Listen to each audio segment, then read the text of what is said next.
For this video, we are going to be playing a game of basic battles, super small skirmishes, the orcs versus the high elves. Ta-da!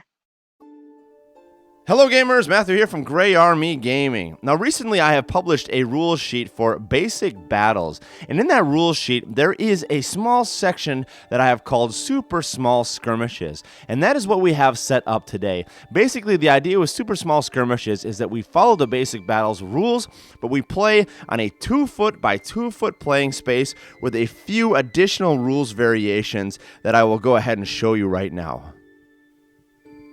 The first rules variation has to do with movement. Now, a normal movement now will be 2d6, and if you are going to shoot and move, you'll simply roll 1d6 and then be able to fire if you have ranged weapons. And finally, charges will work like this: 3 inches plus a 1d6, so you will always be guaranteed a minimum 4 inches when you charge. The second rule has to do with ranges. Now, because we were playing in such a small space, we have cut everything in half.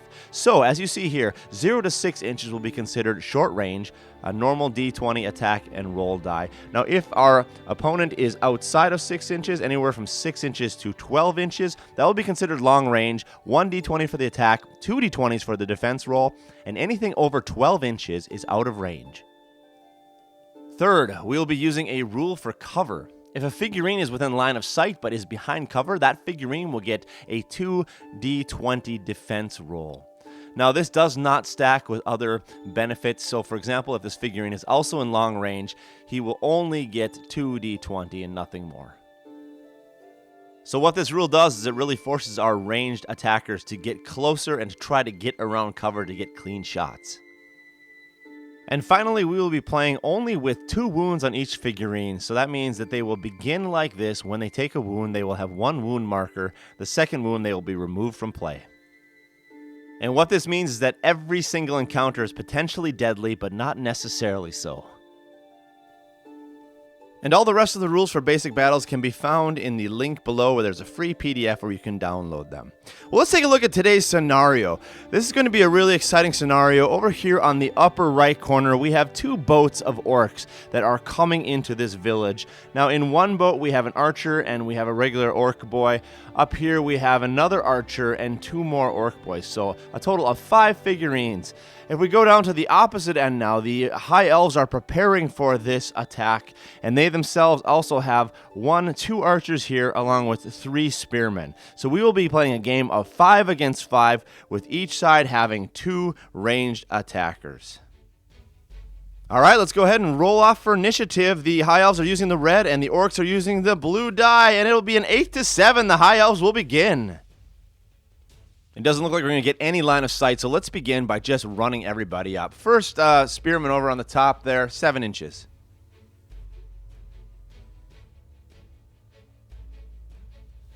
Second spearman here, 7 inches as well.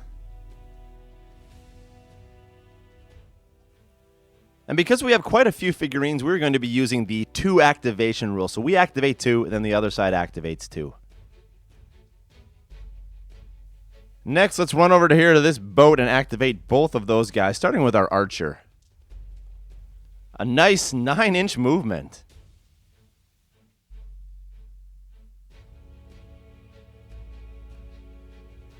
Second guy.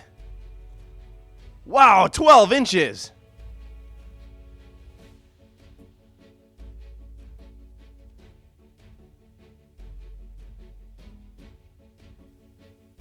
So there we go, final positions for both of those guys, looking pretty good. Back to the high elves. Let's go ahead and take our archer here, activate that one. Let's roll 1d6 and see if we can get off to get a shot up here. 6 inches, okay, let's see if we can get a line of sight.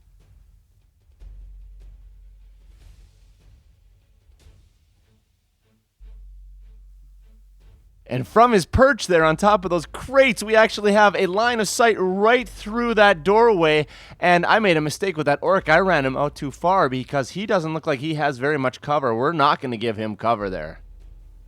Same thing, second activation. Let's take this guy right here, this archer, and let's... Oops, sorry. I'm only going to roll 1 because I want to try to shoot with him as well. 6 inches!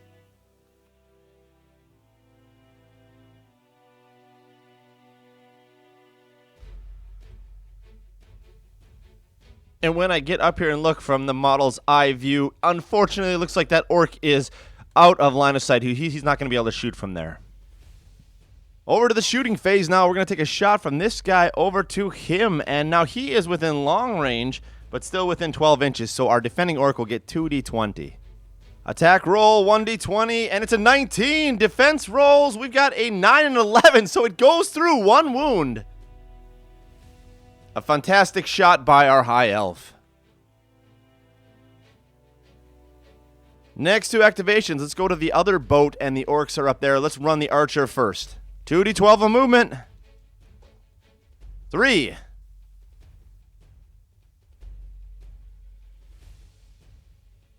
Let's move our next orc boy up there. 2d6 as well. 11 inches.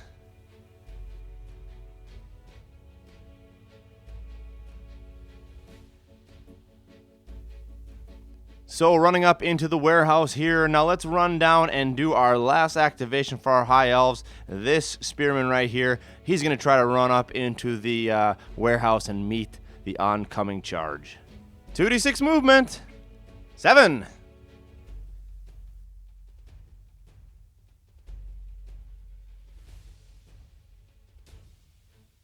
And our final movement up there for the last guy in the boat. 2d6. 10 inches.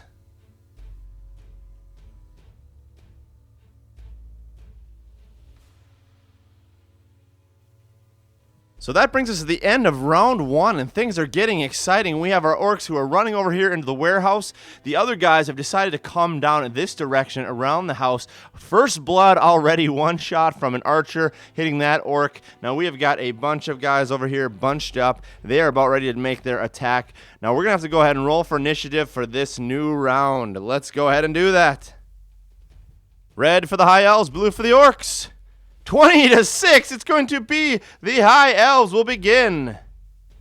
Okay, high elves, I don't know if this is stupid or valiant, but we're going to have one of these guys charge up here and try to fill the gap of that doorway so no one can get through. 2d6 movement. 10 inches.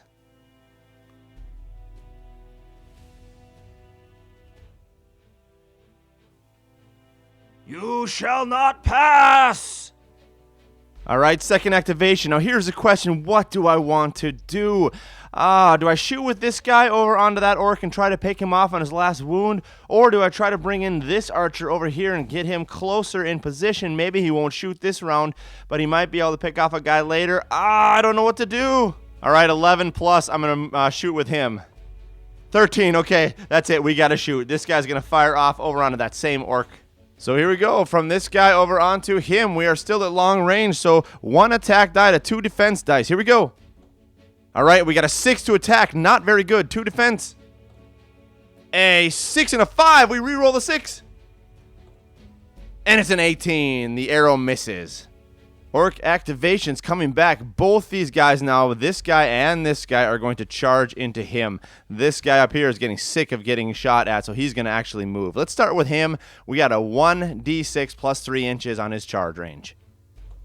3, so 6 inches total. Next guy as well. That'll be 5 inches. Let's see if they made it in.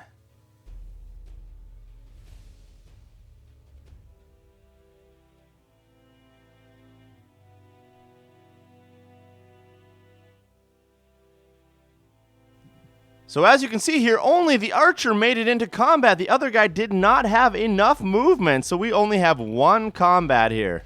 So here we go. The orc arrow boy is attacking. Now our combat rules mean he charges in, so he gets 2 attacks. Start off with these rolls, a 13, a 16. Defend against that, a 12. No, so 1 attack goes through. Wait a minute. Both do. 13 and a 16. Both beat a 12, so he takes 2 wounds. That's enough to take him out of commission. So that was an absolutely huge combat. Wow, man, what a brutal attack. Well, we're going to come back now and do the high elves, and here's what we want to do. This guy right here is going to turn around where he is in the door and actually declare a charge on him. We're going to move our archer way over on the side, and our archer is going to jump down from those blocks and try to actually get in range for a shot. So starting here, this guy's going to charge into that orc boy. Now he is at 6 inches, so he needs to roll a 3 or higher to make the charge. Come on! 3! Yes!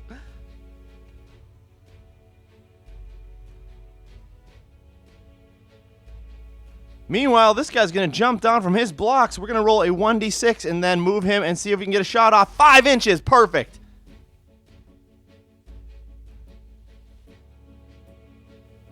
Shooting phase. Now, this guy is actually just within 6 inches, so we're going to be in short range. D20 versus D20. Attack roll. 18. Defense roll. 12. No, he takes 1 more wound. That's enough.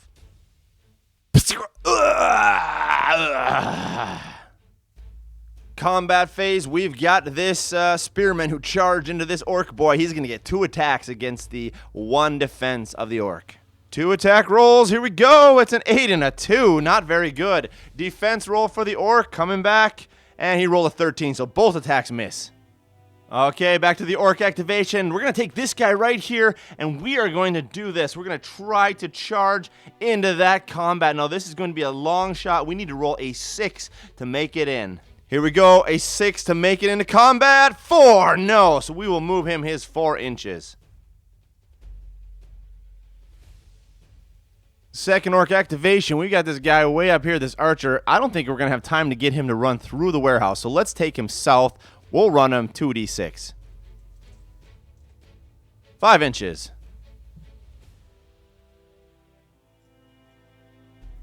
All right, back to our final activation for the high elves. We're going to do a long bomb charge here as well. This guy over onto that orc. Now, he has to roll a 6 as well to pull this off. Here we go. We need a 6. 2. No. For the sake of the narrative, we can say that he began to charge, but then he got the vision of his comrade falling in combat, and he lost heart and slowed down where he was. Final activation for the orcs. Let's run this guy up through the warehouse. 8 inches.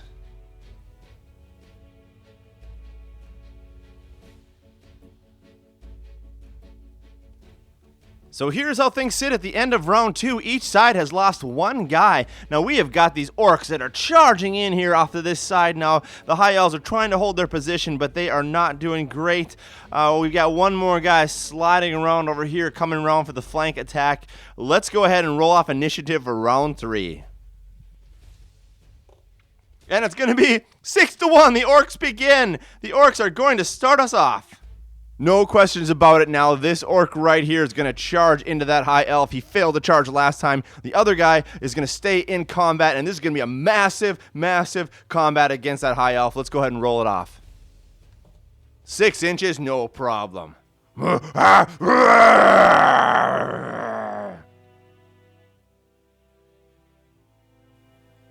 So as far as the rules go, the first guy on top there, because he charged in, he gets 2 attacks. We'll roll that one off, and then the guy that is still in combat gets 1 attack, and we will roll that off as well. Starting with the orc attack, 2 attacks, and we got a 15 and a 6. Defending die, and it's a 2! No! So 2 wounds go through on that massive charge, pulling this guy out of commission.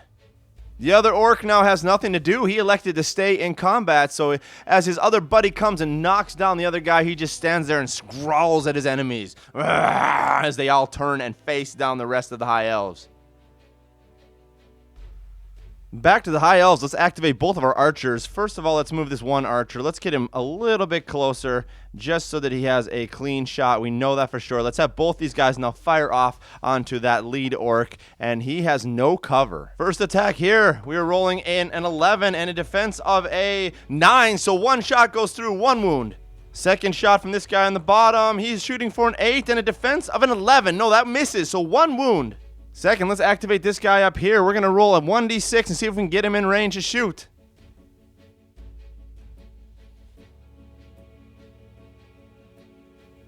So as he charges around the corner, he gets a clear view, it looks like, of this guy. Let's go ahead and check line of sight, though.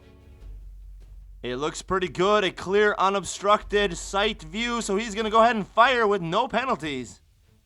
Whoop, I almost forgot to measure, though. Is he in short range or long range? He is going to be actually still in long range, so 2d20s for the defense. Here we go, attack die, and we're a 2. That's terrible. 2 defense dies, 15, 19, no problem. He misses. Our warehouse orc here up on the top is going to go ahead and run down. Oh, no, snake eyes. But we have a house rule that I play with. Snake eyes is always re-rollable, so let's roll that again. 7, much better.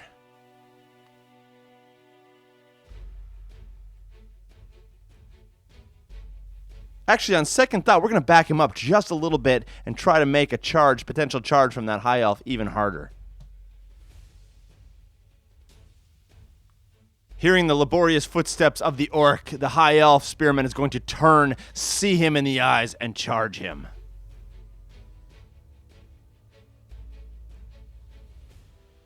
Strategic placement of the orc there. This guy is going to need a 3+ to be able to get into combat. 2, no! 5 inches!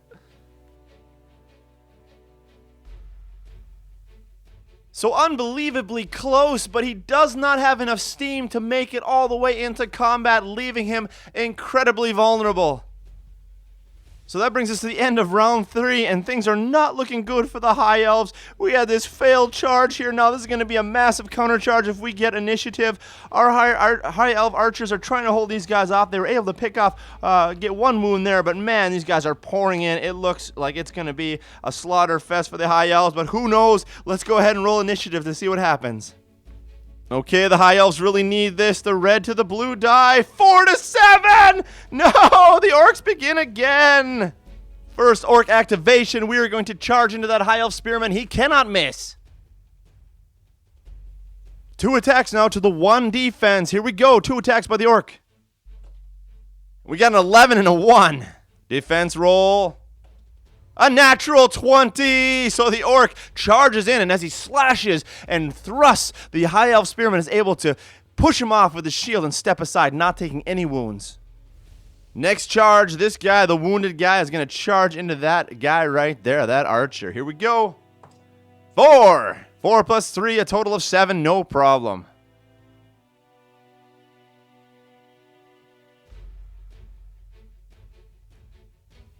Technically, if I'm following the rules order here, I should have moved all of our guys first before we go over to combat. But, I did the combat up there. I was just getting excited. But now we got a combat here. 2 attacks for the orc because he charged into combat. And he's got an 18 and a 9 defense roll of a 12. So 1 attack goes through. 2 activations for the high elves, and now I think I know what we need to do, and this could be super dangerous, but we gotta try it. This guy right here is gonna jump down in, attack him, charge that orc. This guy is gonna leave combat and try to charge over here. Both of these guys are gonna get the charging benefit. It's a desperate attempt, but we need to try it. So this guy on top will make it no problem, but we got to roll for this guy on the bottom, and 6, no problem. So he's going to get out of that combat and make it into the other combat, but our orc gets an attack of opportunity against him.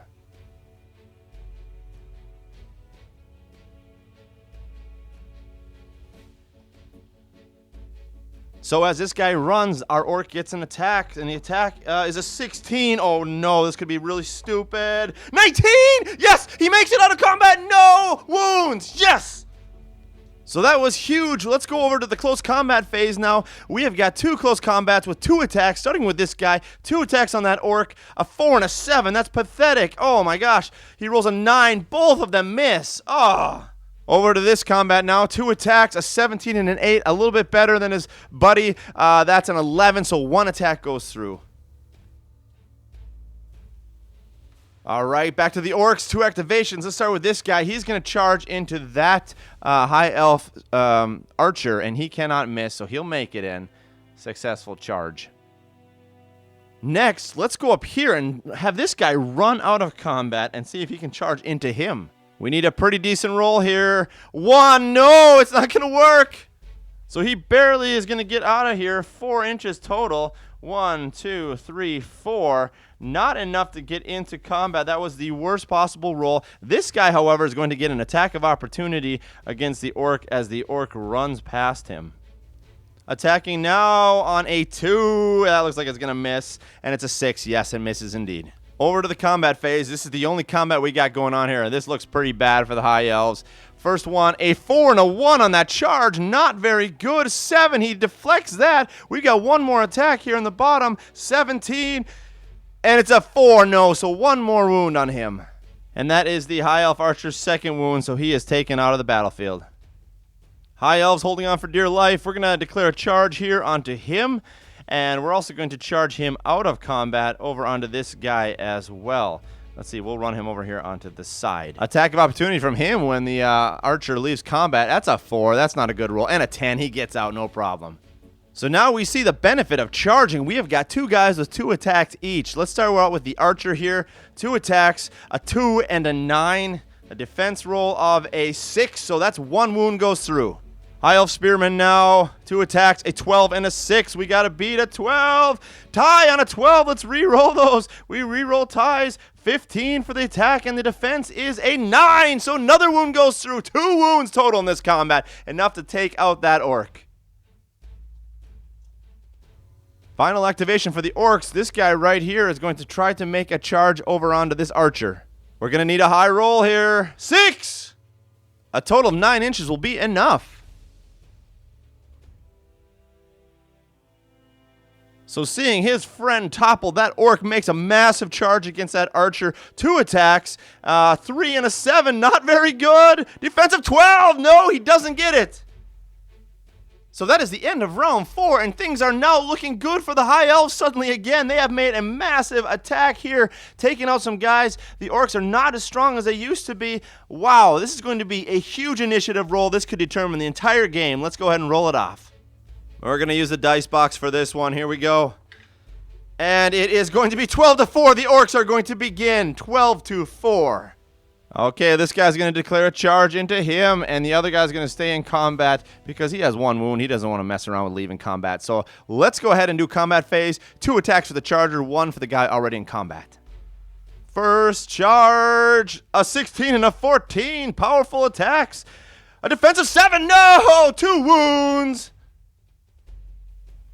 End of that turn for the orcs. We've got 1 guy left, the High Elves. He can't do anything else but charge in. He's going to come around on this side, charge that guy right there. 2 attacks. Ooh, 6 to a 3. Not good, not good. But he rolls a natural 1. Oh, my gosh. So he gets 2 wounds through on a 6 and a 3, enough to take him out. All right, the orcs coming back. These orcs are angry. This guy's going to charge in. He cannot miss, so he comes into base-to-base contact. Now, we're going to have this archer as well. He's going to try to charge. He's going to have to roll pretty high now. 2, no, 6 inches. No, 5 inches total. Okay, 2 attacks for the orcs. We got a 3 and a 15. Defense roll by the High Elf. A 6, so one of them goes through. 1 wound for the High Elf. All right, this sounds crazy. This High Elf is desperate, defending his keep. He's going to leave the combat and charge into the archer. This sounds a bit crazy, but he's going to make it in, which means he'll get 2 attacks. And we get an attack of opportunity against him as he leaves combat. So let's do that. Attack of opportunity. This could be it for the High Elves. Attack of opportunity. We rolled a 12. Okay, this is it, High Elves. We got to roll higher than that or the game is over. And it's a 10. No! For the glory! Now as that High Elf is charging out of combat, he is cut down by the orc. And he falls here, ending the game. The orcs have successfully overrun the harbor and the warehouse district. Well, there you have it, folks. A showcase game of basic battles, super small skirmishes. Now, I really like this rule set. I thought it worked really well with the small space, with the cover rules, with the shorter ranges. It kind of forced everything to just get tighter, and the action was great. There was a lot of fighting. There was a lot of movement. There was a lot of things happening, and yes, you could tell from each round, it was uncertain who is leading, who is going to win. Things were really hanging in the balance, which made for a really exciting game. I'm pretty pumped to continue to try playtesting these rules and to make them even better so that we can have some really fun skirmish games that are really simple but really engaging. If you appreciate this kind of content in basic battles and you want to see more of this, please do subscribe to the channel, give me a thumbs up, leave a comment below, and I will continue to make more of this content in the future. And most importantly, thank you for joining us today here at Grey Army Gaming for the future of gaming.